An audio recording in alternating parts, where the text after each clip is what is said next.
Avez-vous déjà eu l'impression que, quels que soient vos efforts, ce que vous voulez ne vient pas? Peut-être vous battez-vous pour quelque chose que vous devriez vraiment laisser tomber. Et si je vous disais que ce qui est vraiment à vous n'a pas besoin que vous le poursuiviez, mais que vous vous y prépariez. Aujourd'hui, vous allez découvrir une vérité qui vous libère, que lorsque vous lâchez le contrôle, la paix arrive, que lorsque vous arrêtez de courir, la vie commence à vous rattraper. Car oui, ce qui est pour vous viendra, mais seulement si vous êtes prêt à laisser tomber ce qui ne l'est pas. L'art du détachement. Avez-vous déjà eu l'impression que si vous lâchez quelque chose, vous vous brisez? Comme si lâcher prise était synonyme d'échec, de perte, d'abandon. Dès notre plus jeune âge, on nous apprend à tenir, à garder, à nous accrocher à ce qui nous tient à cœur. Mais personne ne nous apprend à lâcher prise, à dire au revoir, à passer à autre chose sans traîner. Et sans nous en rendre compte, nous commençons à porter un sac à dos rempli de choses cassées, des relations qui ne fonctionnent plus, des projets qui ne nous apportent de plus rien. Culpabilité, blessures, attentes, et tout cela pèse. Beaucoup. Le bouddhisme enseigne quelque chose de radicalement différent de ce que prêche le monde moderne. Il nous rappelle que rien, absolument rien, n'est permanent. Ni les objets, ni les personnes, ni les émotions. Tout change, tout s'écoule. Et lorsque nous essayons d'arrêter ce flux, nous souffrons. Il était une fois un jeune moine à qui son maître avait offert une tasse en porcelaine. Elle était belle, unique, fragile. Le moine l'adorait. Il la chérissait, il l'emportait partout avec lui, jusqu'au jour où, marchant dans la forêt, il trébucha. La coupe tomba par terre et se brisa. Le moine sentit que quelque chose en lui se brisait également. Mais son maître lui dit calmement, « Cette coupe était brisée depuis le début. » Cette phrase résume toute la sagesse du détachement. Ce que nous aimons, ce que nous possédons, ce que nous pensons avoir acquis, tout est sujet à changement. Et comprendre cela n'est pas du pessimisme, c'est de la maturité spirituelle. C'est comprendre que ce qui brille aujourd'hui peut s'éteindre demain. Et même ainsi, cela vaut la peine d'en avoir profité. Nous avons du mal à accepter que rien ne dure éternellement. Nous nous accrochons aux gens comme s'ils étaient éternels. Nous nous accrochons au moment comme s'ils ne devaient pas passer. Et c'est dans cet attachement que naît la peur. Peur de perdre, peur du changement, peur d'être seul. Mais le détachement n'est pas l'insensibilité. Il ne s'agit pas de vivre comme si rien n'avait d'importance. Bien au contraire. Il s'agit d'apprendre à aimer plus librement. Aimer sans posséder. Apprécier sans être dépendant. Vivre dans le présent sans exiger la permanence. Car lorsque nous aimons par attachement, nous souffrons à chaque changement. Mais lorsque nous aimons en toute liberté, nous pouvons lâcher prise sans nous briser. Combien de fois nous nous accrochons à ce qui ne nous nourrit plus, à des relations où il n'y a plus d'amour, seulement des habitudes, à des emplois qui nous privent de notre paix, à des idées de nous-mêmes qui ne sont plus réelles. Nous pensons que si nous lâchons prise, nous échouons. Mais parfois, lâcher prise est le plus grand acte d'amour de soi.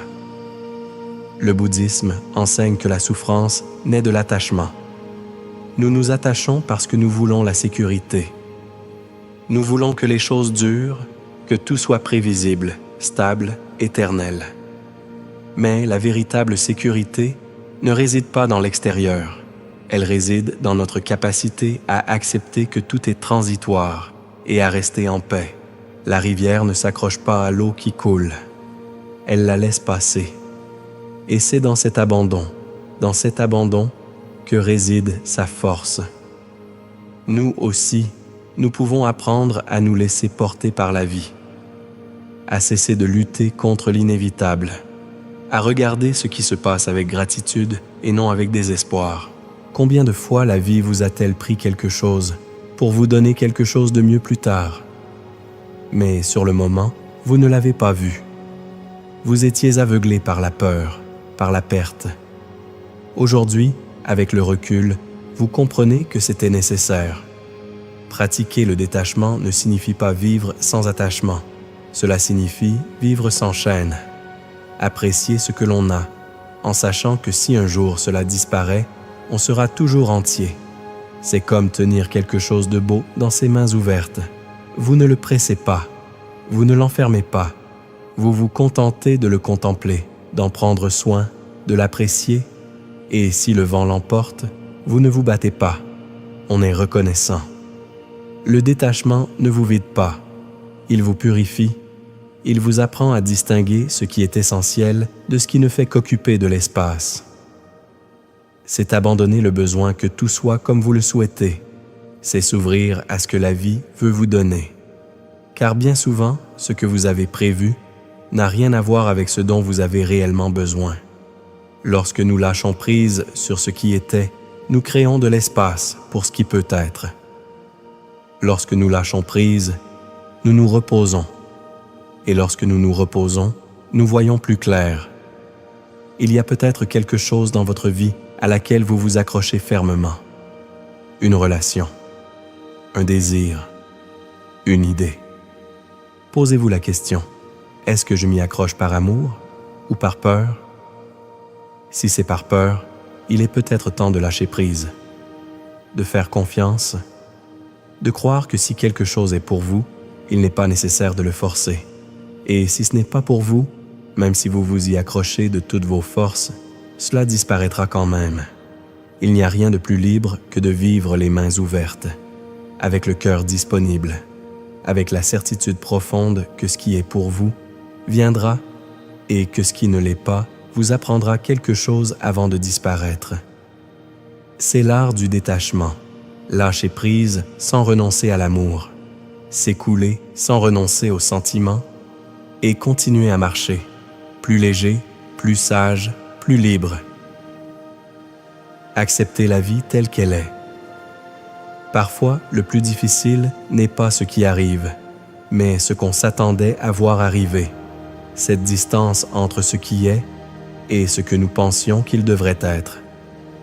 C'est là, juste là, que naît une grande partie de notre souffrance. Un jour, un disciple s'est approché de son maître avec un visage angoissé.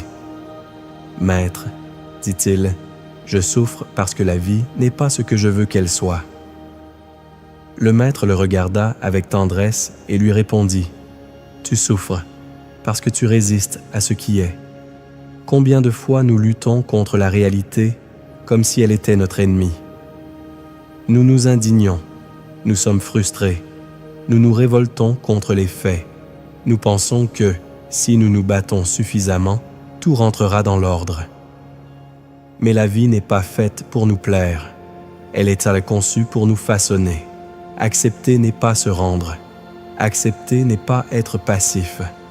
Accepter, c'est regarder la vie dans les yeux et dire « Je te vois, tel que tu es, et pourtant, je suis là. » Imaginez un instant que vous êtes sur la plage. Vous voyez une grosse vague approcher. Vous pouvez courir. Vous pouvez crier.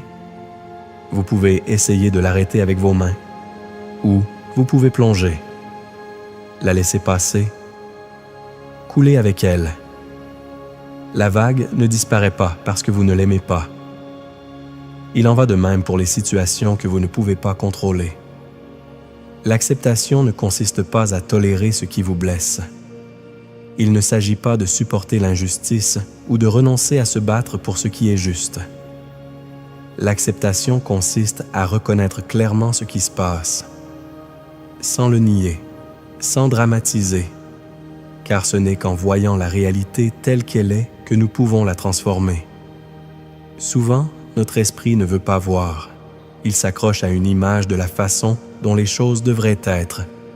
Et lorsque cette image est brisée, nous souffrons. Mais cette rupture n'est pas la fin. C'est le début d'un nouveau regard. On raconte l'histoire d'un archer très habile.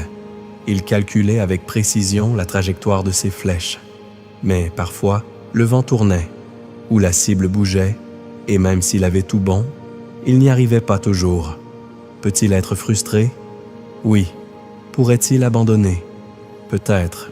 Mais il a choisi la chose la plus sage à faire, s'adapter, ajuster son tir, respirer profondément et tirer à nouveau. Il en va de même dans la vie.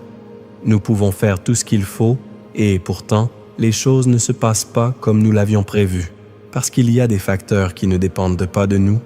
Accepter cela ne nous affaiblit pas. Cela nous rend plus intelligents, plus conscients, plus sereins. Accepter, c'est aussi apprendre à se regarder avec compassion. Cesser de nous battre avec nous-mêmes, avec nos décisions passées, avec nos erreurs, avec nos blessures. Combien de fois vous êtes-vous jugé pour ne pas avoir fait mieux? Combien de fois avez-vous souhaité revenir en arrière et changer quelque chose? Mais la vérité est la suivante. Vous ne pouvez pas changer ce qui s'est déjà passé. Mais vous pouvez changer la façon dont vous le portez en vous. Accepte-toi, tel que tu es, avec vos ombres et vos lumières, avec vos chutes et vos apprentissages. Cela aussi est un acte de paix. Accepter la vie, ce n'est pas cesser d'agir, c'est agir les pieds sur terre, avec un esprit clair, avec un cœur bien disposé. Au lieu de vous demander « Pourquoi cela m'arrive-t-il ?»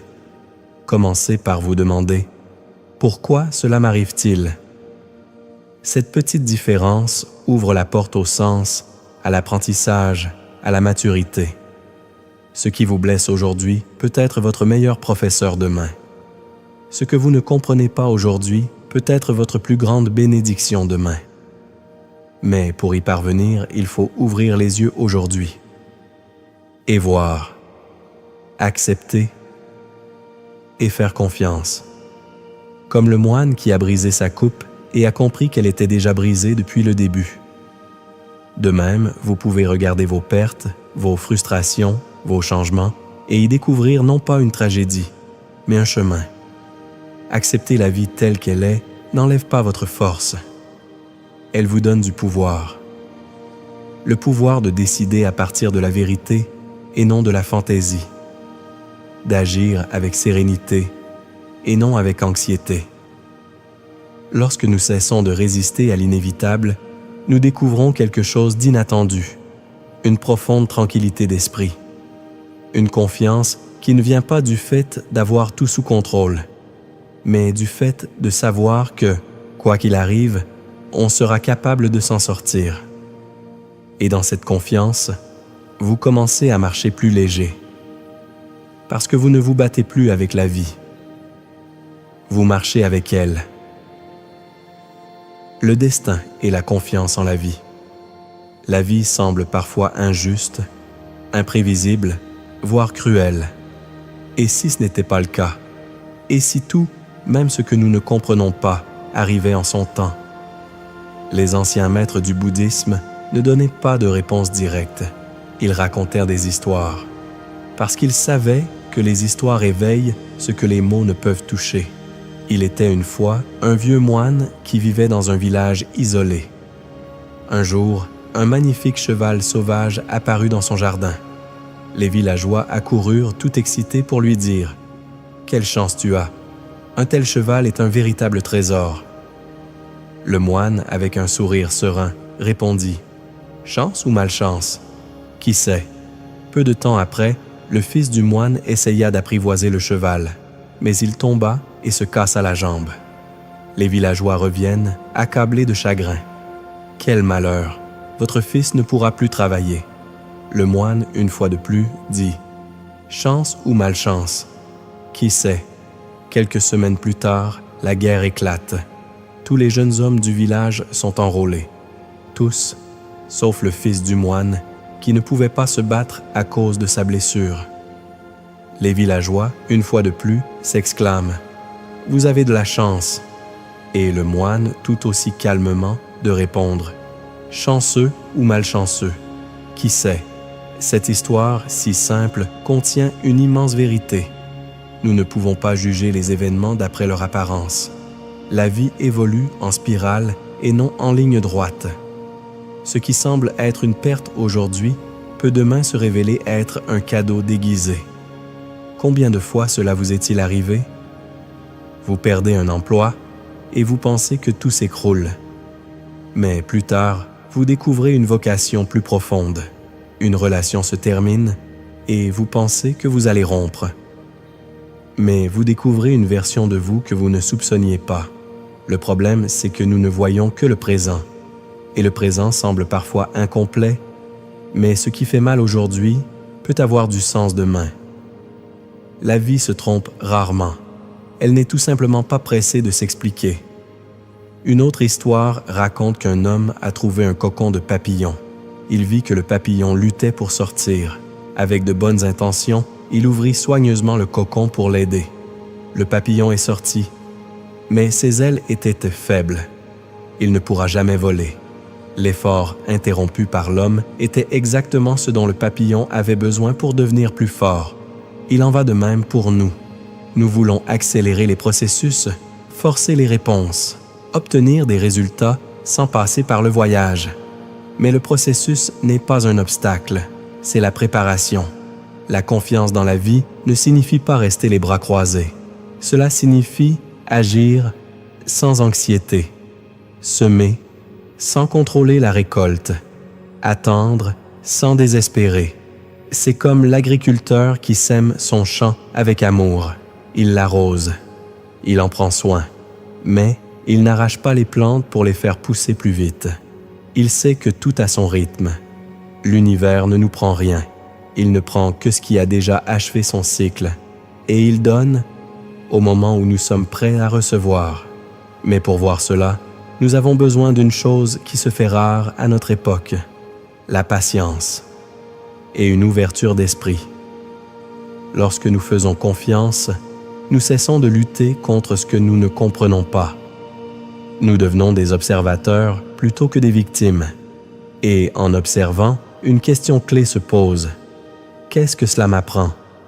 Vous n'avez peut-être pas encore la réponse. Mais si vous regardez en arrière, vous verrez que beaucoup de choses que vous ne compreniez pas, aujourd'hui ont un objectif clair.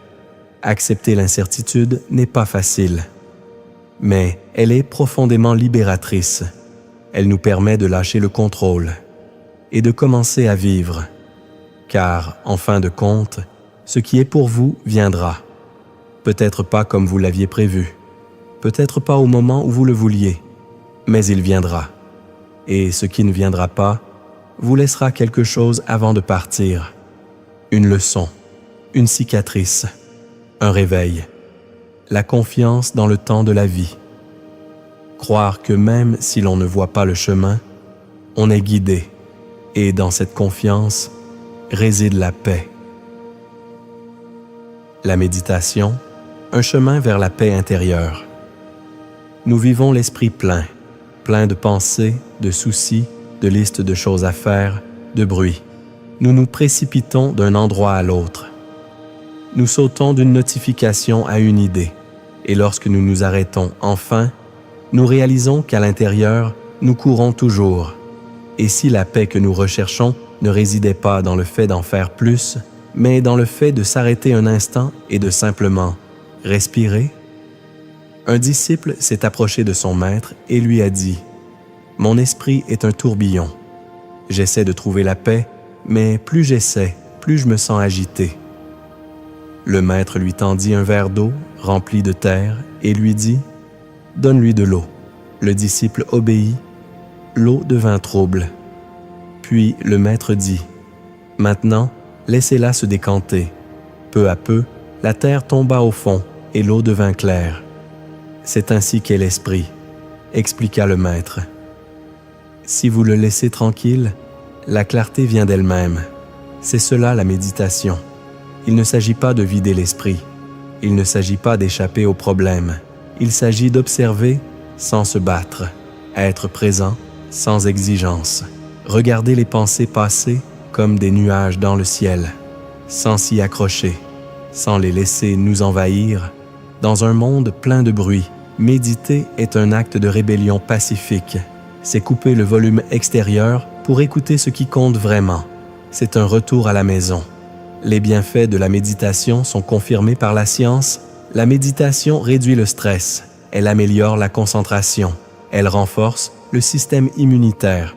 Mais surtout, elle nous enseigne quelque chose qu'aucune formule externe ne peut nous apprendre. Impermanence. Lorsque nous méditons et que nous observons simplement la respiration, nous remarquons que tout est mouvement. L'air entre et sort. Une pensée vient et s'en va. Une émotion surgit et se dissout. Rien ne demeure pour toujours. Ni la peur, ni l'anxiété, ni la douleur. Tout s'écoule. Beaucoup de gens disent « Je ne peux pas méditer. Mon esprit ne s'arrête pas. » Et c'est précisément pour cela qu'ils doivent le faire. L'esprit n'a pas besoin de s'arrêter. Méditer, ce n'est pas arrêter de penser, mais arrêter de se battre avec les pensées. Il existe de nombreuses façons de méditer, mais vous n'avez besoin de rien de compliqué. Pas besoin d'encens ni de posture rigide. Il suffit de quelques minutes de silence, de quelques secondes d'abandon. L'une des pratiques les plus simples et les plus puissantes est la méditation sur la respiration. Asseyez-vous dans un endroit calme. Fermez les yeux. Portez votre attention sur l'air qui entre et sort de votre nez. N'essayez pas de le contrôler.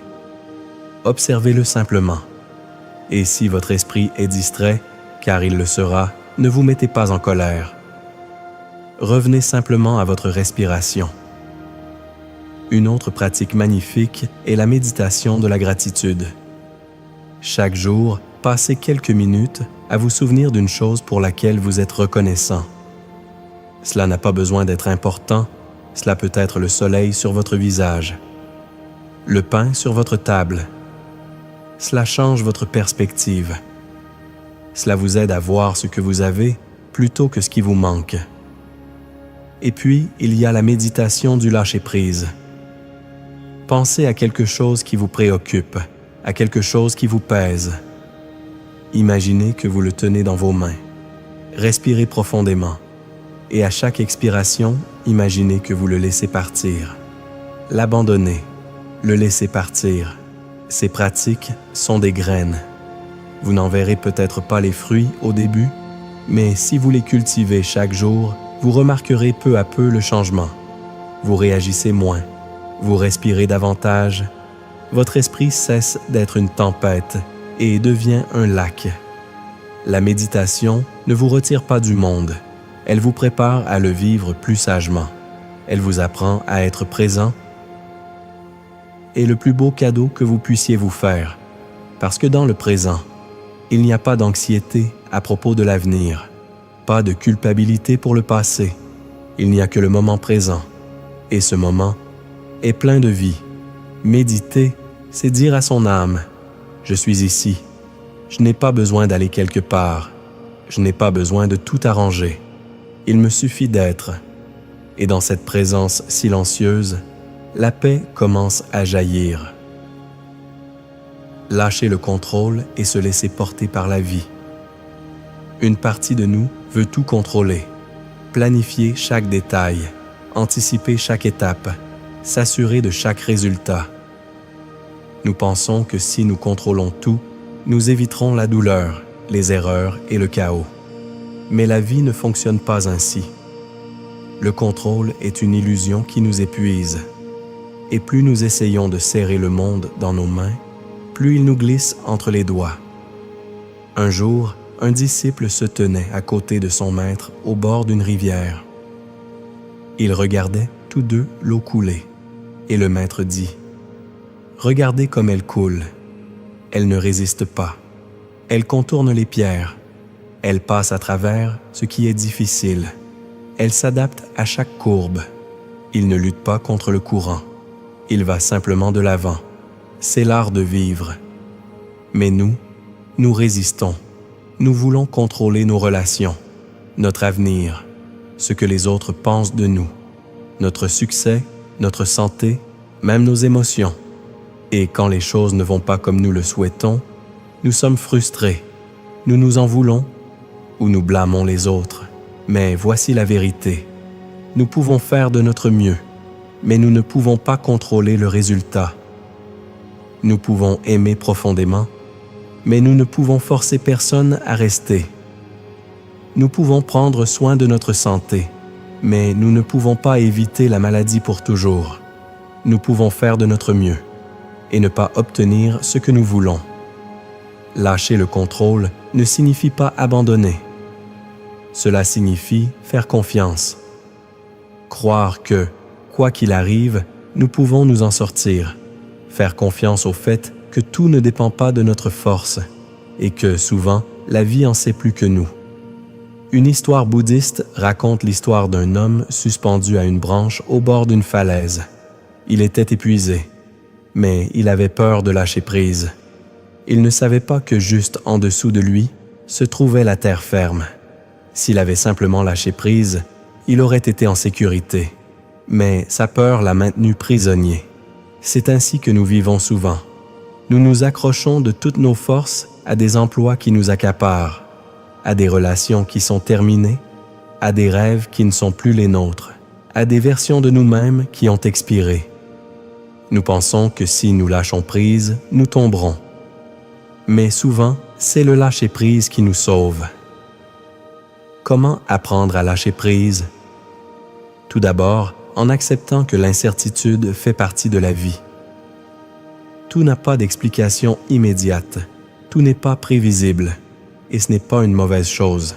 Cela nous oblige à vivre le cœur en éveil et les pieds attentifs. Le problème n'est pas de ne pas savoir ce qui va se passer. Le problème, c'est de vouloir tout savoir, et cela n'arrivera jamais. Deuxièmement, il faut se rappeler que, bien souvent, ce que nous pensons être un problème est en fait une porte. Combien de fois quelque chose qui semblait être la fin a fini par être le début, une perte, un échec, un changement inattendu.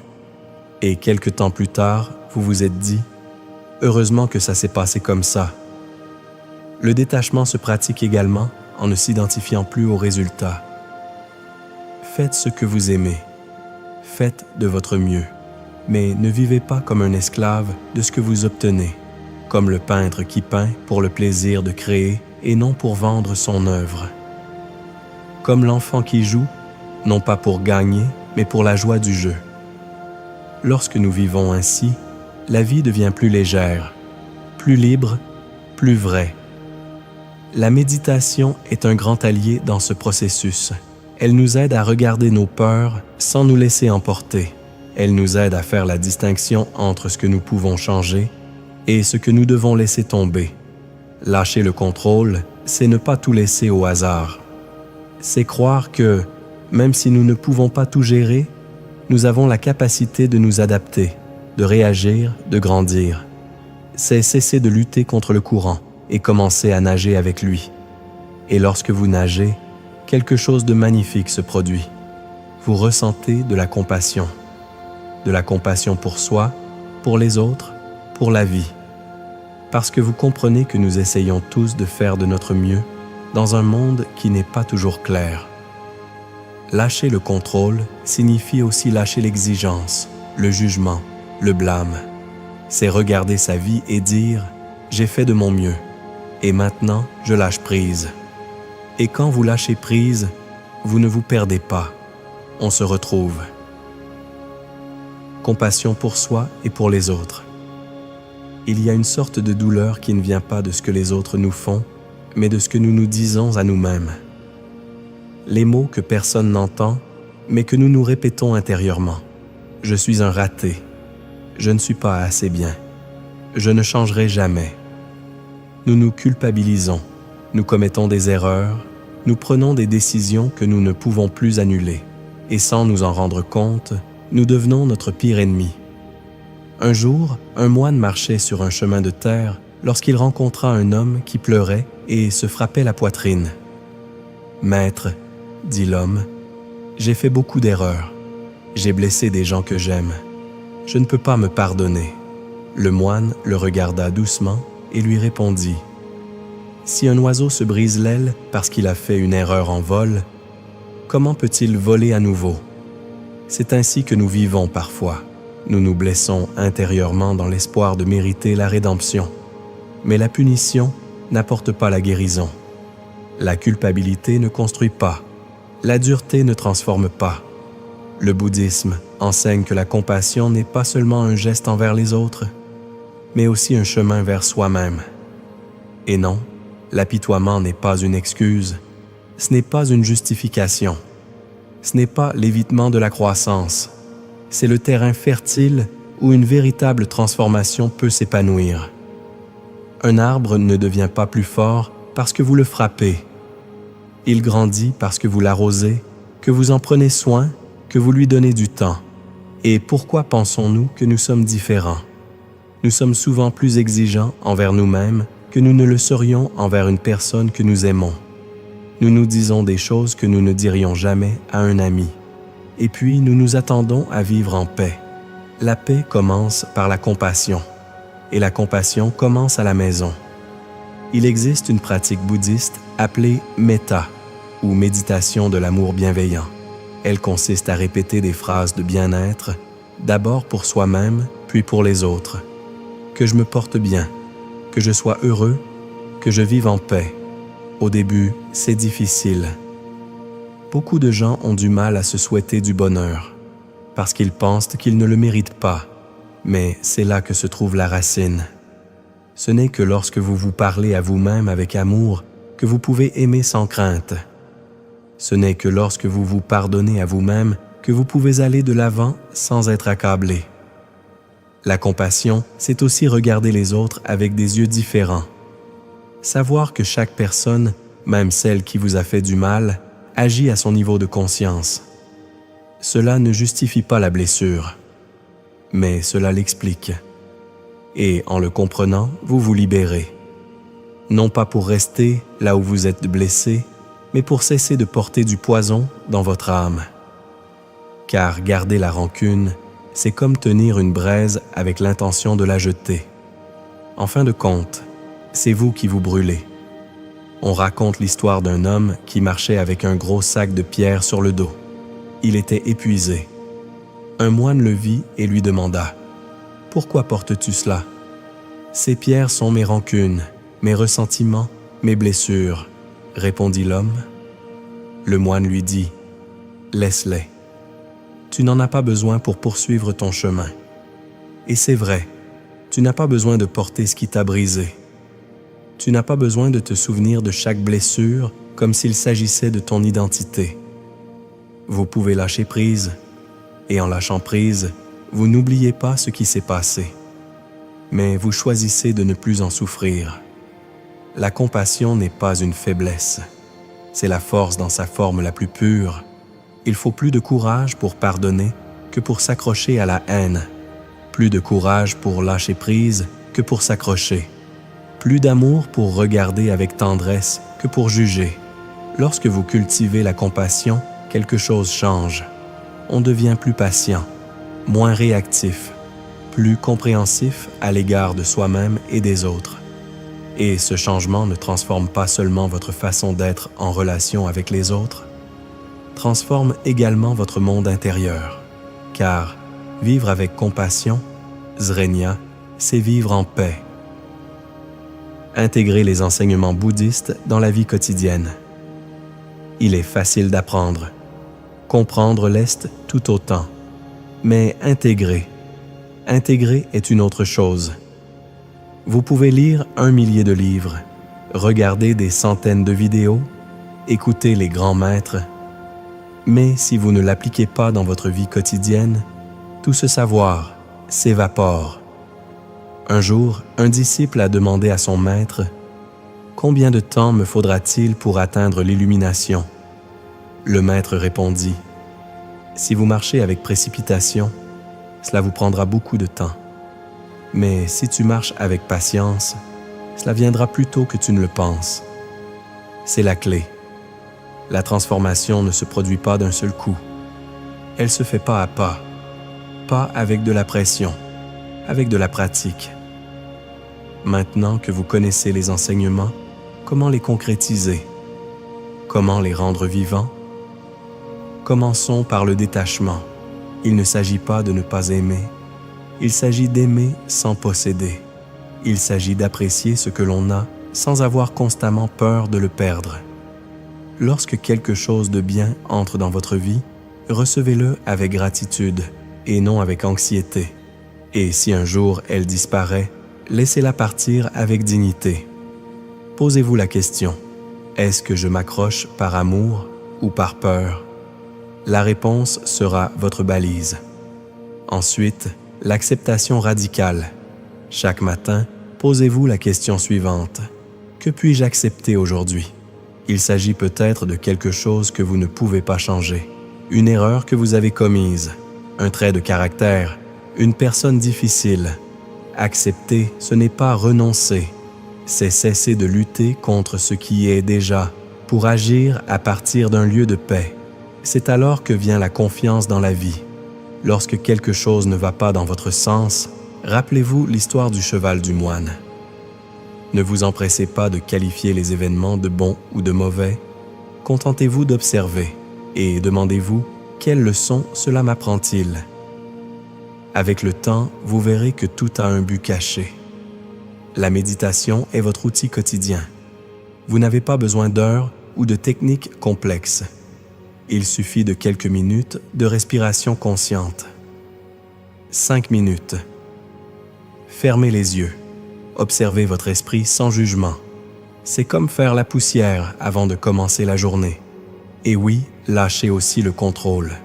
Faites ce que vous pouvez, au mieux de vos capacités, mais laissez tomber l'obsession du résultat, comme l'archer qui tire la flèche avec précision, mais qui ne peut pas contrôler le vent. Lorsque quelque chose ne se passe pas comme prévu, demandez-vous comment puis-je m'adapter à cette situation, et n'oubliez pas la compassion. Pas besoin de grands gestes, un mot gentil, un sourire sincère, un acte de gentillesse silencieux. Et surtout, traitez avec tendresse la personne la plus difficile, vous-même. Lorsque vous vous parlez à vous-même, faites-le comme vous parleriez à un ami, sans reproche, sans dureté, avec patience, avec amour. N'attendez pas la perfection, elle n'existe pas. Il y aura des jours où vous vous sentirez fort et d'autres où vous oublierez tout. Et ce n'est pas grave non plus. La vie n'est pas une ligne droite, c'est une spirale. Parfois, vous allez de l'avant. Parfois, on revient au même endroit, mais à partir d'un niveau de conscience différent. L'important est de revenir en arrière, de se souvenir à nouveau, de respirer à nouveau, de faire à nouveau confiance. Car le bouddhisme n'est pas une théorie, c'est une pratique, et la pratique est quotidienne. Chaque jour est une nouvelle opportunité de se laisser aller un peu plus, de faire un peu plus confiance, de vivre avec plus de présence, avec plus de calme, avec plus de gratitude. Et si vous faites une erreur, si vous tombez, si vous oubliez tout, respirez et recommencez. Parce que cela fait aussi partie du chemin. Ainsi, amis, nous comprenons que la vie est un fleuve qui coule sans s'arrêter, que ce qui est pour vous viendra inévitablement parce que l'univers conspire avec une patience divine lorsque vous apprenez l'art du détachement. Il ne s'agit pas d'abandonner, mais de faire confiance. Ce n'est pas perdre, mais gagner en liberté. C'est ouvrir son cœur pour accepter ce que la vie nous donne, lâcher les rênes sans crainte et marcher avec compassion vers la paix intérieure. Je vous invite à prendre cette graine avec vous aujourd'hui, à pratiquer chaque chapitre dans votre vie quotidienne, à laisser le destin vous surprendre et à laisser votre âme danser au rythme d'un détachement authentique. Si ce message vous a touché, donnez-moi un like pour que d'autres âmes puissent trouver ce chemin. Abonnez-vous pour ne pas manquer les prochaines réflexions qui nourrissent l'esprit et partagez cette vidéo avec tous ceux qui ont besoin qu'on leur rappelle que tout vient à point nommé. Rappelez-vous que ce qui est pour vous viendra. Il suffit de faire confiance, de lâcher prise et de vivre. Jusqu'à la prochaine fois, l'âme ouverte et le cœur léger.